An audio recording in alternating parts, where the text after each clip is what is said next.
Hi, how's it going? Glad you could join me.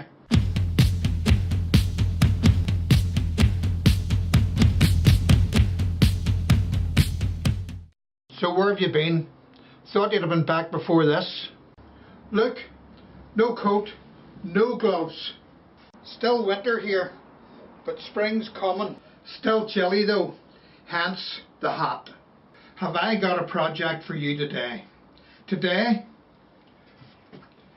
we're going to turn this old plank of wood into this.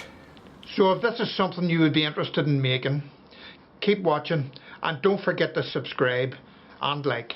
Thank you. Now I realise you can buy these things for next to nothing in the cheap shops.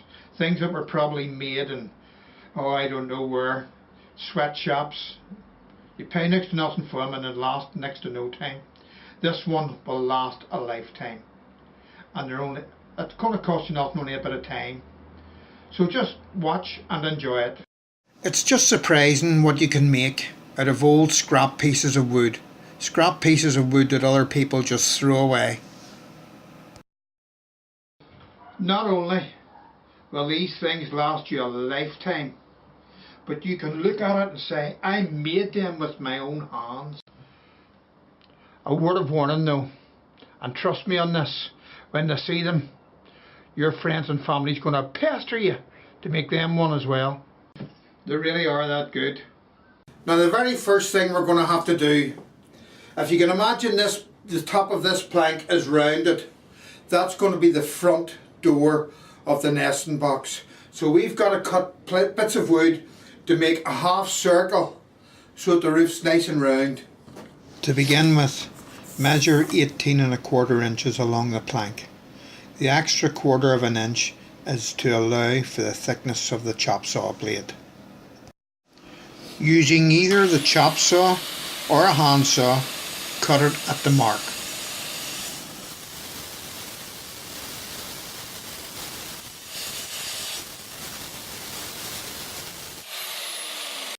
Now set the angle of your table saw to 11 degrees. If you haven't got a table saw, then you'll have to use a hand saw, which will be very difficult. Set your table saw fence to cut at 35 millimeters. As you're cutting these strips, it is very easy to get your orientation mixed up.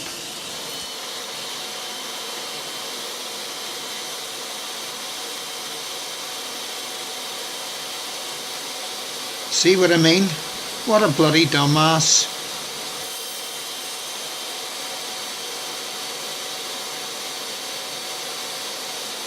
Look at me. My head's away with the friggin' furries.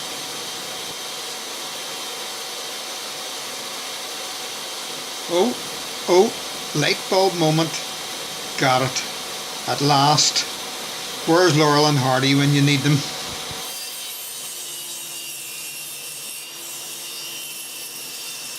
Don't forget to use your push stick and keep your fingers safe. You could also use a circular saw to cut these. I'm sure you all have one of those. I should have horsed this on a bit. I mean, this bit's like pulling teeth. You should end up with 4 pieces that looks just like this. Now put all the pieces together side by side and cut them to 9 inches long. You should now have 8 pieces altogether. Clamp a straight edge to your bench and arrange your strips beveled face down.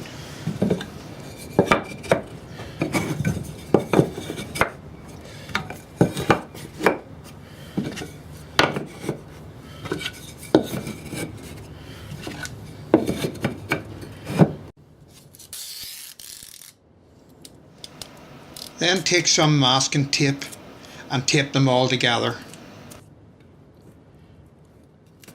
Duct tape would be better, but mine's gone walkabout as usual.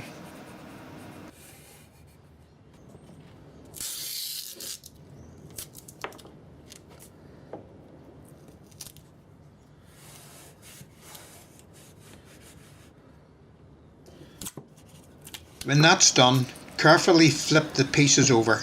The masking tape should hold them all in place.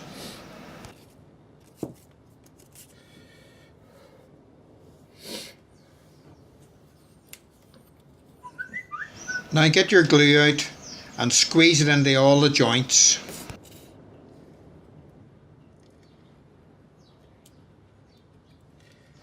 Now don't be a tight ass with the glue, put plenty in there.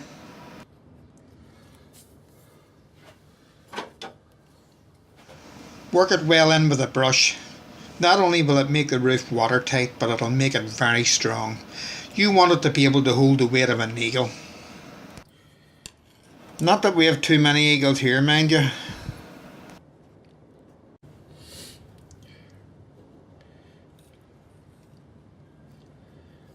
When you're finished with the glue, carefully turn them over on their edge.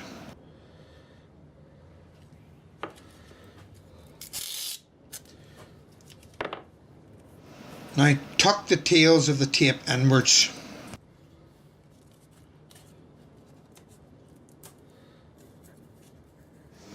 I'm as fast as grease lightning here, aren't I?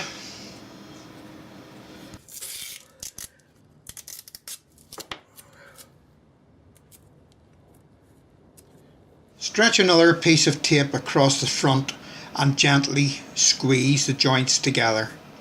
There's no need for too much pressure. The tape will be strong enough to hold it till it's dry.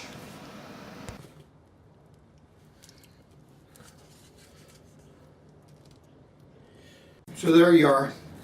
That is your round roof glued together. Now what we're going to have to do is set this aside to dry, and then we'll carry on with the walls and the front. I just want to take this break in the proceedings to explain something. The reason why it's taken me so long to put up videos is because my computer was given to me by Howard Carter after he dug up King Tut. That's how old it is. On your next piece of wood, once again measure 9 inches. That's the height of the front and the back. Using a stop block on your chop saw, cut 2 pieces 9 inches long.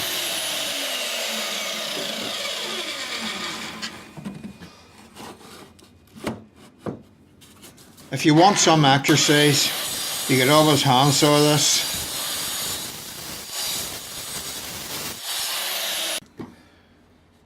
Using one piece, mark a line across the other piece. This gives you a good guide as to where you place the roof while keeping it perfectly level.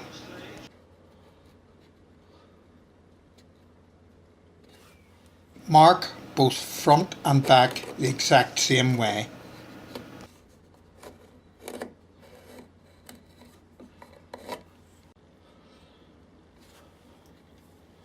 Make sure to give yourself a really good line.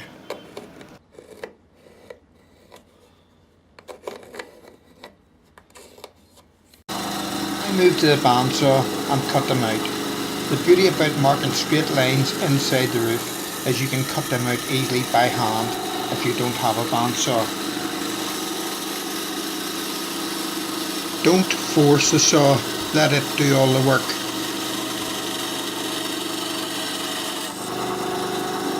Watch your fingers here or you'll end up with a pound of sausages.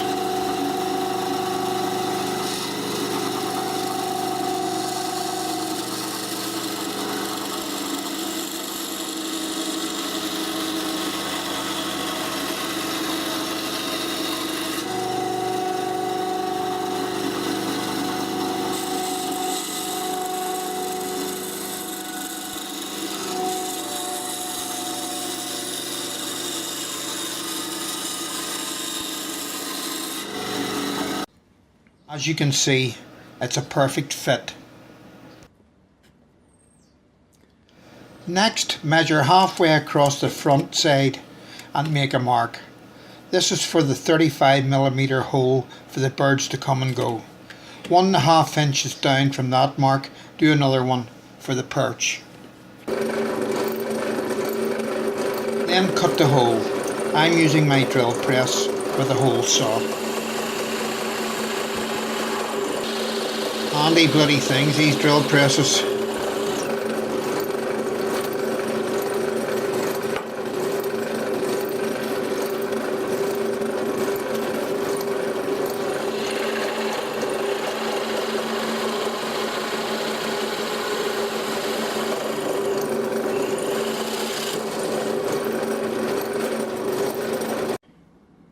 After drilling, glue and put in the perch, then sand off all pencil lines.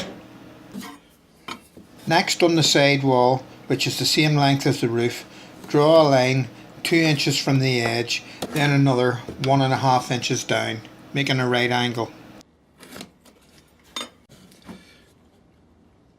Using something as a template, draw and trace a design. Make up your own design, it can be anything you like.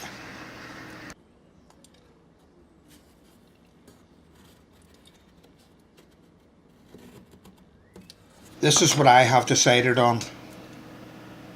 To the bandsaw again and cut out your pattern.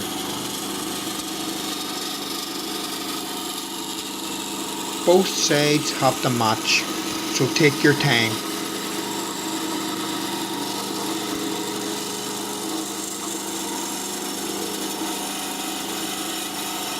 That new bandsaw blade's doing a great job.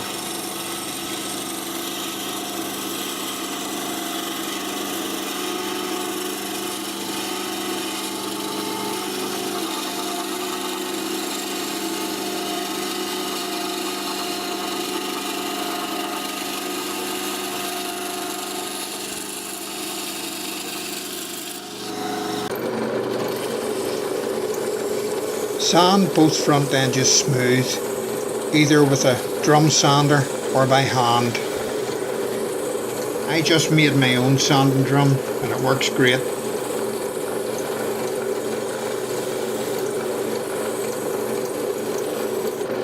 Next job is to run a bead of glue up the edges where they'll meet the front and back. I can't stress this enough. Please pre-drill if you're screwing it together like me. You'll be screwing into the edge grain and there's a danger of it splitting. If you're using a nail gun, it's okay. You can always plug the screw heads later. More glue.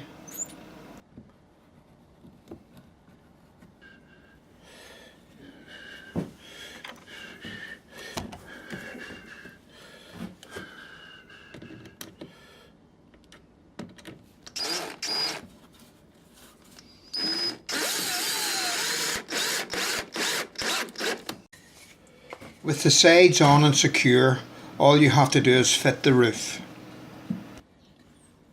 Alright for a scrap bit of wood, eh? So here it is, the finished nesting box. All you have to do is to put a base on it. Now it's up to you what type of base you like. I put this on, I like to have a bit of an overlap of small table. Some people like to put a big table on it, some people just like to leave it flush. But this is the way I like it. Put whatever finish on you like. I just used Danish oil. That's it, folks. Thanks for watching and please subscribe.